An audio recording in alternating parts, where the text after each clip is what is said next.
The trap snapped shut, and the loudest voice in American politics walked right into it with his eyes wide open. Donald Trump, a leader who built an entire political identity on the strict promise of prioritizing domestic interests and untangling the nation from endless foreign quagmires, has just stepped blindly into a Middle Eastern quicksand designed to swallow his legacy whole. This is not a strategic masterstroke or a carefully calculated diplomatic maneuver. This is a monumental miscalculation. It is a massive, unchecked draft drawn against the sweat and labor of the American working class, handed directly to foreign governments executing a relentless campaign of regional dominance. The architects of this expanding conflict never possessed a single intention of keeping this a swift, contained military response. Their survival relies entirely on an unquestioning, immensely wealthy benefactor willing to bankroll an operation with no defined endpoint. They set the bait, and the political establishment took it completely. Now, massive fortunes, wealth generated by everyday workers who cannot afford basic medical care or a modest home, are being siphoned out of the domestic economy and funneled directly into the jaws of a foreign war machine. The hypocrisy is staggering and impossible to ignore. The exact same politicians who insist the national treasury is completely barren when citizens plead for crumbling roads to be fixed, or for public schools to be funded, miraculously discover bottomless reserves of cash the moment a foreign lobbying group demands more weapons. This is a deliberate wealth transfer. It guarantees that American resources will remain permanently chained to a conflict characterized by horrific civilian suffering and flattened cities. The promised quick resolution is a carefully constructed illusion designed to pacify a weary public. The stark reality is a permanent tether to a deeply volatile region, perpetually draining American prosperity while insulating the political elite from any real-world consequences. They dine in extreme luxury, completely shielded from the crushing economic anxiety that their reckless foreign adventures inflict upon the average household. Welcome to United States News Daily.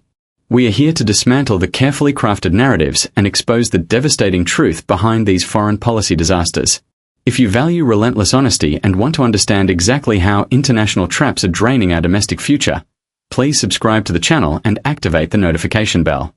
Growing this community is the only way we can continue bringing you the facts the mainstream networks refuse to cover. The alarm rings before the sun rises. A factory worker in Ohio, a nurse in Texas, a teacher in Michigan drags themselves out of bed for another grueling shift. They pour their sweat into an economy that returns less and less to their pockets every single week. Groceries cost a fortune. Rent consumes over half their monthly income. A single medical emergency guarantees absolute financial ruin. They are the undeniable backbone of the nation, yet they are treated like an endless resource to be mined. Their hard-earned wages are taxed heavily, supposedly to maintain the very society they inhabit. The stark reality of where that wealth actually flows is a bitter pill swallowed by millions of struggling families. Those extracted wages do not stay within the borders. They are immediately aggregated into massive bundles of wealth, converted into sophisticated weaponry, and shipped across the ocean. While domestic bridges rust and collapse, while rural hospitals shutter their doors permanently due to a severe lack of funding, cargo planes depart nightly loaded with the very prosperity that was aggressively taken from the American working class. This is an engineered wealth transfer of unprecedented scale. It is a systematic draining of domestic vitality to continuously fund foreign ambitions. The true insult lies in the destination of this stolen prosperity. The foreign nation receiving these endless oceans of American tax dollars does not struggle with the same crushing domestic crises. Citizens of that heavily subsidized nation enjoy universal, state-funded medical care. When they fall ill, they do not face bankruptcy. They benefit from heavily subsidized housing programs, ensuring families have secure roofs over their heads without sacrificing their entire livelihoods. Their children attend high-quality public schools and universities without ever accumulating decades of crippling student debt. Their social safety net is ironclad, woven tightly with the golden threads of American financial compliance. American citizens are essentially financing a utopian social welfare state abroad, while living in a crumbling late-stage capitalist dystopia at home. A mother in Pennsylvania working 2 minimum wage jobs cannot afford basic insulin. Yet her tax dollars ensure that a family across the globe receives comprehensive medical treatments entirely free of charge. A young couple in Florida cannot dream of affording a simple starter home, yet their daily labor directly subsidize the construction of pristine, secure settlements thousands of miles away. This dynamic completely transcends mere foreign aid. It is a parasitic relationship. The host organism is bled dry to ensure the parasite thrives in absolute luxury. Politicians stand at podiums and endlessly lecture the public about fiscal responsibility whenever domestic programs are proposed. Whenever citizens demand better infrastructure, improved public transit, or assistance with skyrocketing childcare costs, the halls of the capital echo with solemn declarations about the ballooning national deficit. Lawmakers suddenly become stern accountants, insisting that the treasury is empty and that the nation must tighten its belt. Yet, the very moment a foreign lobbying apparatus snaps its fingers, those exact same lawmakers magically discover bottomless vaults of cash.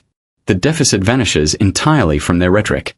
Blank checks are signed unanimously, accompanied by standing ovations, sealing the grim fate of the American taxpayer. This glaring double standard exposes the deep corruption residing at the very heart of the legislative process. The priority is never the domestic citizen. The priority is the strict maintenance of an international alliance that yields zero tangible benefits to the people actually funding it. The political elite have effectively outsourced the American dream, packaging it up and shipping it directly to a foreign military power. They constantly gaslight the public, insisting that funding these overseas conflicts is somehow essential for national security. They loudly claim it makes the world safer. The empty factories and decaying main streets scattered across the country tell a completely different, devastating story. Security at home has been entirely sacrificed upon the altar of foreign hegemony. The social contract between the government and the governed has been completely shredded. Citizens pay taxes under the fundamental agreement that those funds will be utilized to improve the collective well-being of their own communities. That sacred agreement is broken every single time a new massive foreign military package is rapidly approved. The representatives elected to protect the specific interests of their constituents instead act as aggressive debt collectors for overseas regimes. They prioritize the demands of powerful, heavily funded foreign influence networks over the desperate, daily pleas of the people who voted them into office. Every single hour, millions of dollars are diverted from desperate domestic needs to fuel a war machine that operates with zero accountability. The recipient government openly mocks American attempts to dictate the terms of the conflict, knowing full well that the immense flow of money will never truly be severed. They have successfully captured the political apparatus. The American worker remains trapped in a brutal cycle of endless taxation without true representation, forced to watch their own communities wither while funding the lavish security and total comfort of a distant, aggressive state. The grand illusion sold to the public is always a swift and decisive operation. Yet the reality unfolding across the desert is a meticulously calculated quagmire. Foreign leadership does not seek a rapid conclusion. A prolonged engagement serves a distinct domestic political purpose for those architects across the sea. Staying actively engaged in conflict guarantees their continued grip on power, indefinitely delaying any internal political reckoning or legal accountability they might face at home. They have engineered a scenario where their political survival is entirely dependent on perpetual hostility.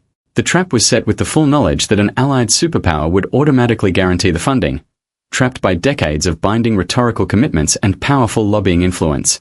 The allied superpower is now locked into funding a sprawling regional escalation with absolutely no exit strategy. Beneath the sterile language of military briefings lies a devastating human reality that international observers are desperately trying to document. The United Nations Children's Fund has repeatedly sounded the alarm regarding the staggering humanitarian catastrophe. Tens of thousands of young lives have been extinguished or irrevocably altered. Whole generations are being buried under the rubble of completely flattened neighborhoods. Hospitals, once places of healing, are transformed into chaotic centers of despair lacking the most basic medical necessities. The scale of civilian suffering is not an accidental byproduct of urban combat. It is the predictable outcome of deploying incredibly destructive munitions into densely populated civilian corridors. The infrastructure required to sustain human life, from water purification facilities to bakeries, has been systematically dismantled. To maintain the narrative of a righteous and precise campaign, the flow of information must be tightly controlled.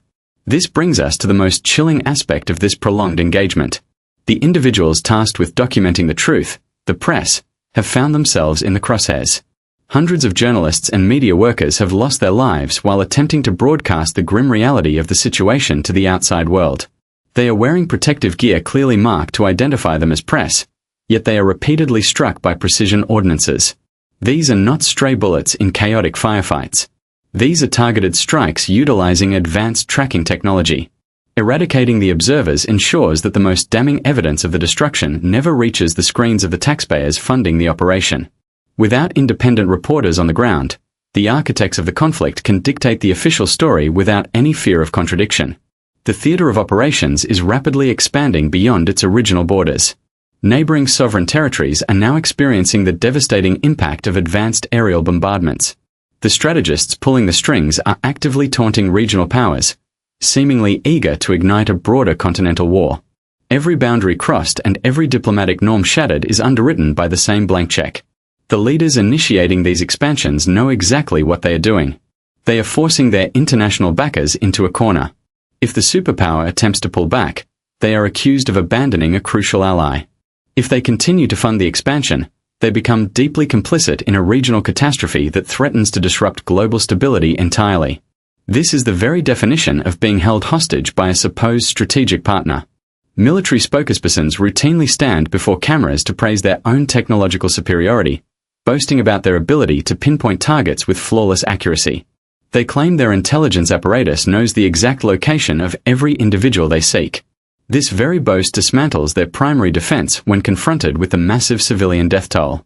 If the weaponry is truly as precise as advertised, then the staggering number of non-combatant casualties cannot be dismissed as mere tragic accidents. It points to a terrifying doctrine where the acceptable threshold for civilian damage is practically limitless. Entire residential blocks are leveled to eliminate single targets, demonstrating a profound disregard for the sanctity of human life. The gap between the sanitized press releases and the horrific footage leaking out through independent channels is an abyss of moral failure. Creating the consent for this endless destruction requires a massive propaganda effort. The rhetoric utilized by politicians heavily sanitizes the violence, reducing human beings to mere statistics or collateral damage. They speak of strategic imperatives while actively ignoring the weeping parents pulling their children from the concrete debris. The narrative is carefully constructed to paint the foreign ally as the sole bastion of civilization fighting against complete barbarism. This framing forces the domestic audience into a false binary choice, implying that any criticism of the devastating military tactics equates to supporting terrorism. It is an emotional blackmail designed to silence dissent and keep the funding flowing without interruption. The public is actively discouraged from looking too closely at the grim details, urged instead to trust the same experts who have engineered every foreign policy disaster of the past 2 decades. There is no victory waiting at the end of this dark tunnel. A military occupation built over the ashes of destroyed communities only breeds a deeper, more entrenched resentment. The cycle of retaliation is guaranteed to continue for generations. The superpower financing this endeavor is not purchasing security or stability. It is purchasing the permanent enmity of an entire hemisphere. The strategic trap has closed completely. The political class refuses to acknowledge the reality of the disaster, paralyzed by the fear of alienating powerful domestic interest groups. They march forward, blind and compliant, dragging their citizens into the moral and financial black hole of a conflict that cannot ever be truly won. The impenetrable fortress of political consensus is finally beginning to fracture. For decades, the unwritten rule in the capital was absolute, unquestioning loyalty to the overseas defense partner.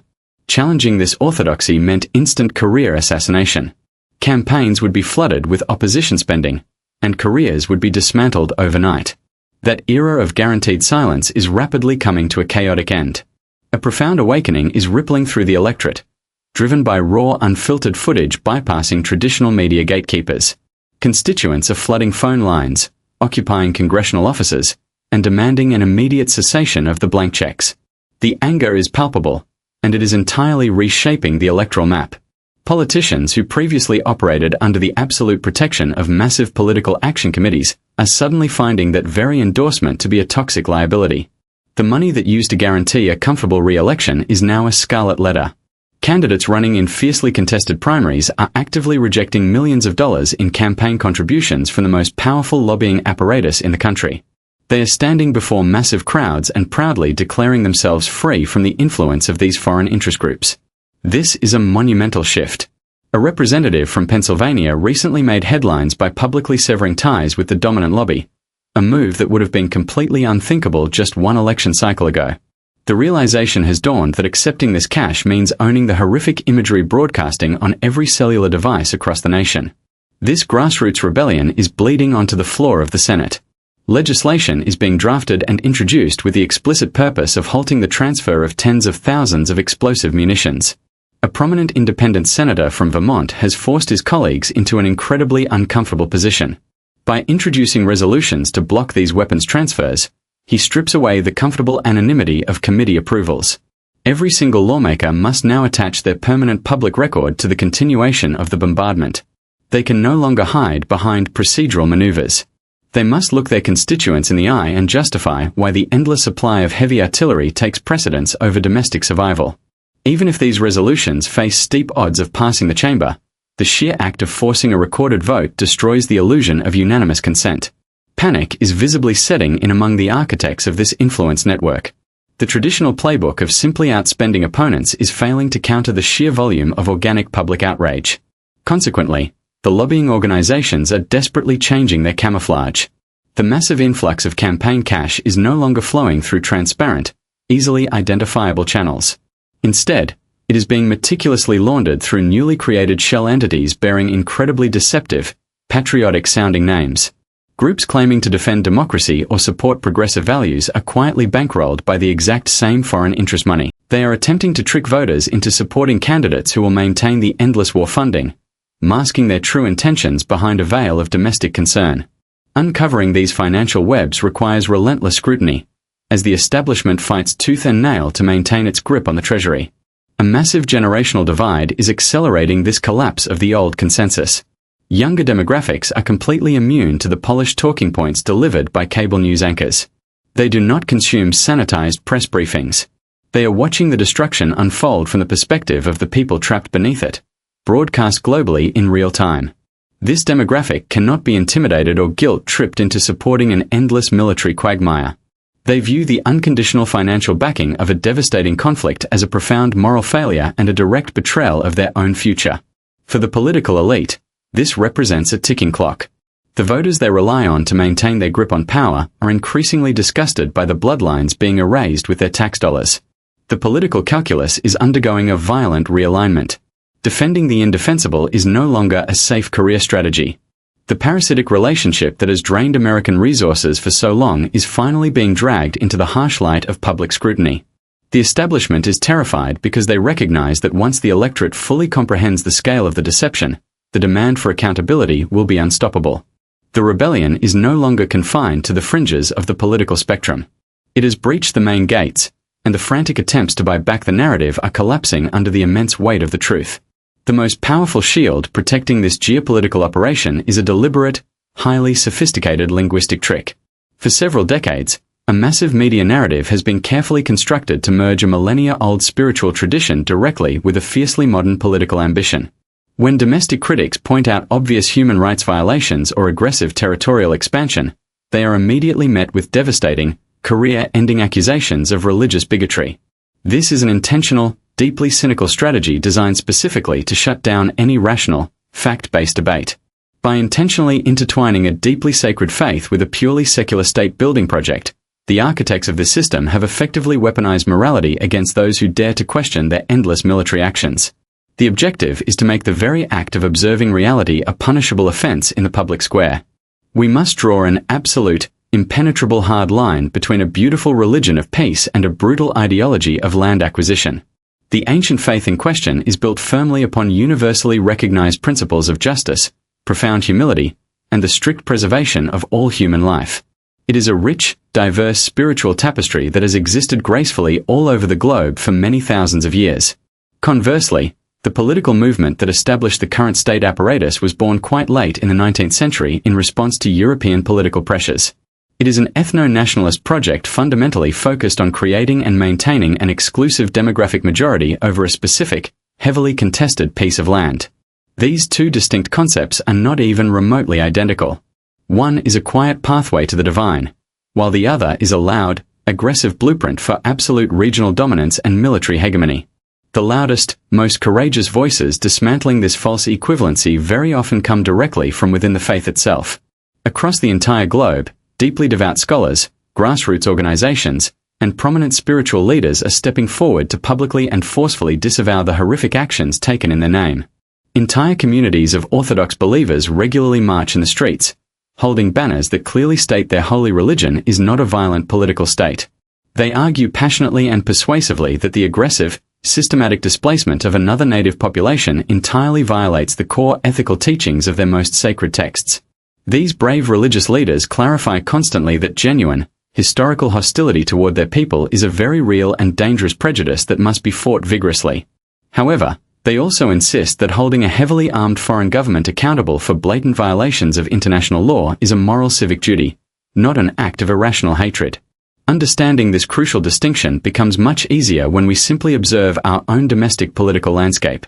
Inside our own borders, we are currently witnessing a fierce, undeniable surge of religious nationalism. Certain powerful domestic factions are aggressively attempting to wrap their extreme, highly unpopular political ambitions in the comforting cloak of the dominant national religion. They demand absolute legislative authority and total systemic control, loudly claiming their rigid interpretation of ancient scriptures grants them the divine right to dictate the private lives of everyone else. We easily recognize this behavior as a dangerous, authoritarian power grab masquerading as pious devotion. The exact same mechanism is at play overseas. A supreme political and military force is using a beautiful religious identity as an impenetrable shield for its ruthless territorial conquests and endless campaigns of violence. Treating an entire, incredibly diverse global diaspora as a single, uniform monolith entirely responsible for the actions of one aggressive military regime is not only intellectually lazy but incredibly harmful to those citizens.